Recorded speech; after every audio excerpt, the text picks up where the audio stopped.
Good morning, शुभ सकाळ. तर चला, आपली शाळा भरलेली आहे.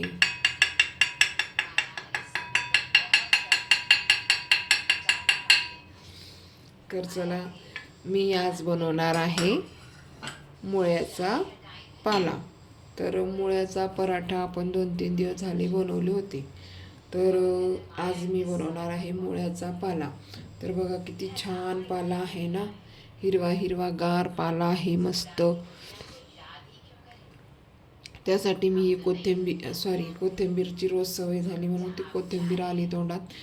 तर कट केलेली ही मिरची घेतलेली आहे आणि इकडे हा लसूण दिसत असेल, हा कट केलेला लसूण आहे आणि हा कट केलेला मुळ्याचा पाला. तर आपण मस्त छान असं तेल टाकून घेऊयात. आणि मुळ्याचा पाला खूप छान लागतो बरं का, खायला मस्त लागतो.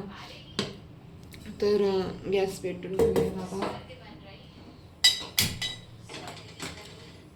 गॅस पेटून घेतलेला आहे. मस्त तेल टाकून घेऊया.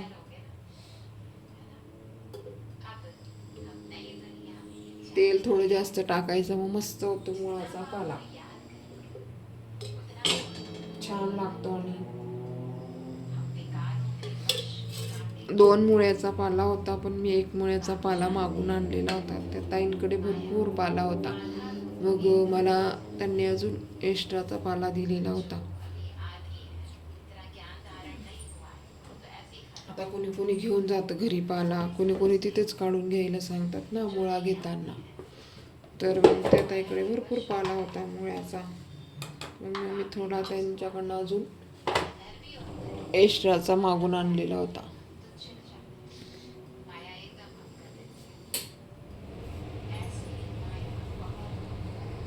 मस्त. आणि थोडं लसूण आणि जिरे, थोडं जिरे जास्त घालायचा. जिरे जास्त घातलं की मग मस्त लागतं अजून. मुळ्याचा पाला कुणी कुणी केलेला आहे आणि कोण कसं करतं मला कमेंट्स करून सांगा बरं का. हवा लागते बाहेरून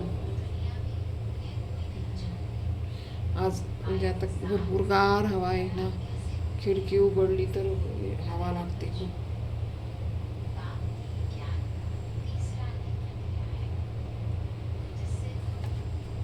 पण ते खिडकी उघडल्याशिवाय पण होत नाही, कारण तेलाची वाफ वगैरे असते. एकदा फॅन लावलेला असतो तरी पण थोडी खिडकी उघडल्याचा थोडा फरक वेगळाच असतो. तर बघा, आता मी जिरे घातले, हे बघा जिरे टाकलेले आहे. आता मस्त लसूण टाकूया.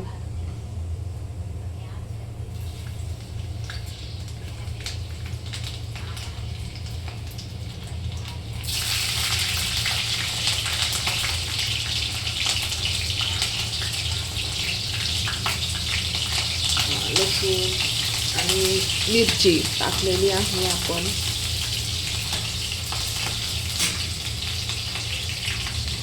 तेल खूप टाकलेलं होतं म्हणून लसूण आणि मिरची पण तयार झालेली आहे. आता आपण हा पाला टाकून घेऊया.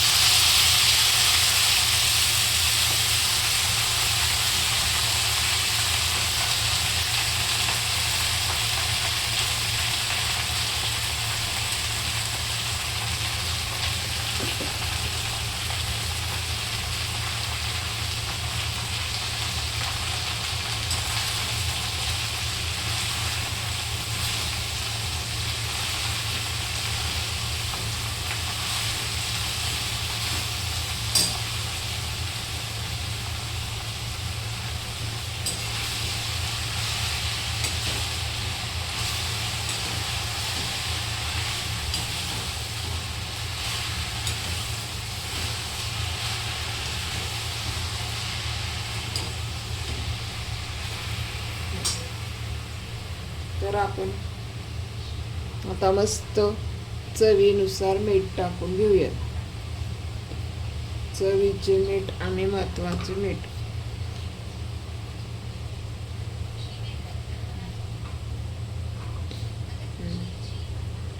तर बघा, आता चवीचे मीठ टाकते, कारण त्याला थोडंच मीठ टाकावं लागेल, कारण पाला एवढं दिसायला दिसतो तो खूप, पण पाला थोडाच होऊन जातो तो. आणि दिसत असेल तुम्हाला, कारण पाला टाकताना किती मोठा होता तो, दिसत होता. तर बघा आता एवढूसा होऊन गेला.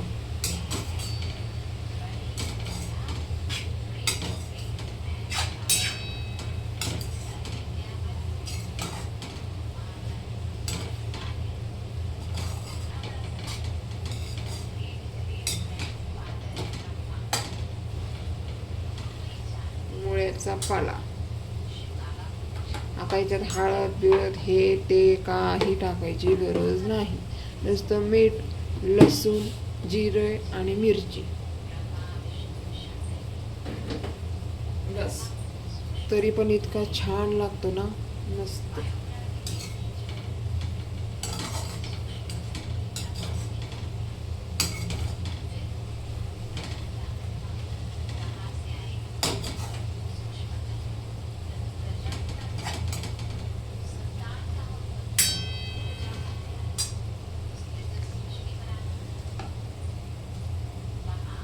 चला, आपला मुळाचा पाला तयार झालेला आहे. तर आता याला भाकरी सोबत खा किंवा चपाती सोबत खा, तर खूप छान लागतो बरं का. आणि शिळी भाकर असली ना थोडीफार, त्याच्याबरोबर जर खाल्ला हा पाला तर खूप टेस्टी लागतो, अजून छान लागतो. आणि चपाती बरोबर पण खाल्ला तरी छान लागतो. तर पुन्हा कुणाला आवडला मला नक्की कमेंट्स करून सांगा बरं का. तर चला, बाय बाय. स्वतःची काळजी घ्या, मुलांची काळजी घ्या. बाय.